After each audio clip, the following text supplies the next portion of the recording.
اچھا, non verbal کو understand کرنے سے پہلے یا باڈی لینگویج یا فیشل ایکسپریشن, ہینڈ جسچر کو انڈرسٹینڈ کرنے سے پہلے ہم نے انڈرسٹینڈ کرنا ہے فزیولوجی کو.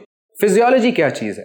فزیولوجی بولتے ہیں ریلیشن شپ یا study of relationship of human body and emotions. ان دونوں کا آپس میں ریلیشن ہوتا ہے. میں آپ کو آسانی کرنے کے لیے ایک ایگزامپل دیتا ہوں کہ جب ہم خوش ہوتے ہیں یا ہم کوئی چیز سیلیبریٹ کرتے ہیں تو کیا ہوتا ہے, ہماری باڈی آٹومیٹکلی ایکسپینڈ ہو جاتی ہے. آپ نے مختلف لوگوں کو, کرکٹرز کو, فٹ بالرز کو سیلیبریشن کرتے ہوئے دیکھا ہوگا تو وہ اپنی باڈی کو کھول کے جو ہے وہ سیلیبریٹ کرتے ہیں. یہ ایک نیچرل رسپانس ہوتا ہے ہیومن باڈی کا جب انٹرنلی ایموشن خوشی کا ہوتا ہے یا ایکسائٹمنٹ کا ہوتا ہے. اسی طرح سے ایک ڈپریسڈ بندے کی جب آپ باڈی لینگویج دیکھیں گے تو وہ کلوز ہوگی. وہ ایک نیچرل رسپانس ہے ہیومن باڈی کا جب اندر گریف ہوگا یا سورو ہوگا یا پریشانی ہوگی.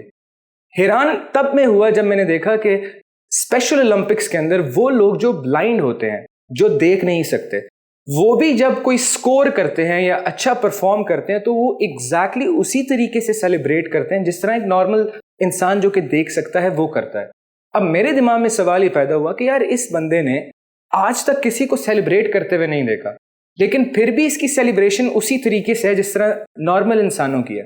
تو پتہ یہ لگا کہ یہ عمل ہم نے کسی سے سیکھا نہیں ہے, یہ نیچرل رسپانس ہے ہیومن باڈی کا جب اندر خوشی کا, جب ڈوپامین ریلیز ہوتا ہے برین کے اندر, یہ ایسا ہارمون ہوتا ہے جو خوشی کے وقت میں ریلیز ہوتا ہے, تو آٹومیٹکلی باڈی جو ہے وہ ایکسپینڈ ہوتی ہے. اب اس کا ریلیشن شپ ریورس بھی ہے. ریورس سے کیا مراد ہے؟ یعنی کہ ہم نے کہا کہ ایک سرٹن ایموشن سے سرٹن باڈی جو ہے وہ ریئیکٹ کرتی ہے.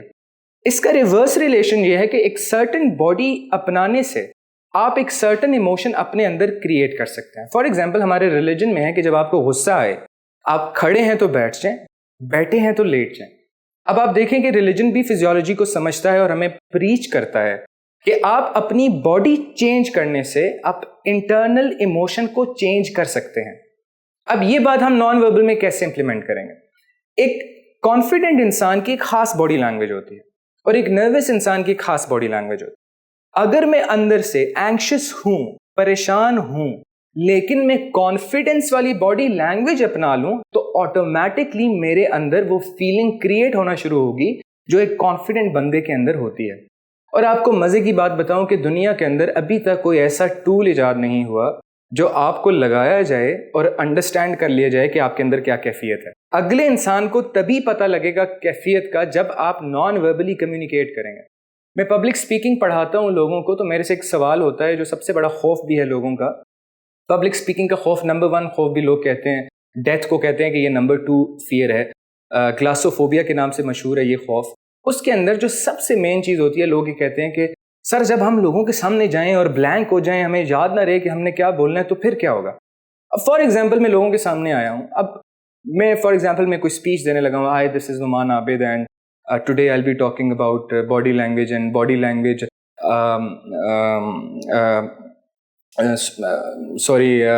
body language is now see what I'm doing. I'm giving you non-verbal clues that I have forgotten کہ میں بھول گیا ہوں. میں تم کو نان وربلی بتا رہا ہوں, میں جیسچر سے بتا رہا ہوں کہ I have forgotten, there is something wrong. On the other hand, for example, میں باڈی لینگویج کے اوپر بات کرنے آیا ہوں لوگوں کے سامنے اور میں بھول گیا ہوں, لیکن میں بتاؤں نہیں اور میں آؤں اور میں کہوں کہ السلام علیکم, this is Noman Abid and today I am going to talk about body language. نا اس اسٹیج پہ میں بھول گیا ہوں میں نے آگے کیا بات کرنی ہے, لیکن لوگوں کو نہیں پتا کہ میرا اگلا جملہ کیا ہونا تھا. لوگوں کو نہیں پتا کہ میری اسکرپٹ کیا تھی, میں نے کیا بولنا تھا. اس کے آگے فار ایگزامپل میں لوگوں سے کہتا ہوں کہ before I talk about body language I would like to ask a question to my audience. What do you think that how body language impacts the message that we want to communicate. اب جب تک لوگ شاید مجھے respond کریں گے, مجھے دوبارہ یاد آ جائے گا کہ میری اسکرپٹ کیا ہے, یا میں ویسے جنرلی آگے کمیونیکیشن کے اوپر بات کرنا شروع کروں اور آہستہ آہستہ مجھے خود یاد آ جائے گا کہ میں نے آگے کیا بات کرنی.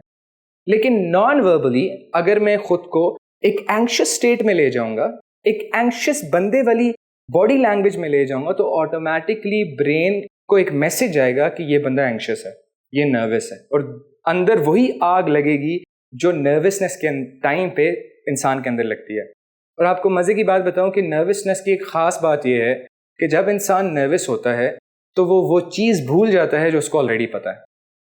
آپ کو سب کو پتا ہے کمیونیکیٹ کیسے کرنا ہے, لیکن جب نروسنس ٹیک اوور کرتی ہے تو انسان جو اس نے یاد کیا، پوری رات رٹا لگایا، سیلز پچ تیار کی، سوچا کہ کلائنٹ سے کیا بات کرنی ہے، لیکن جب نروسنس ٹیک اوور ہوگی تو آپ کو سب کچھ بھول جائے گا کیونکہ برین بالکل اسٹیٹک ہو جاتا ہے. تو this is the game of physiology. And now in next videos we'll learn all the fundamental pillars of non-verbal communication.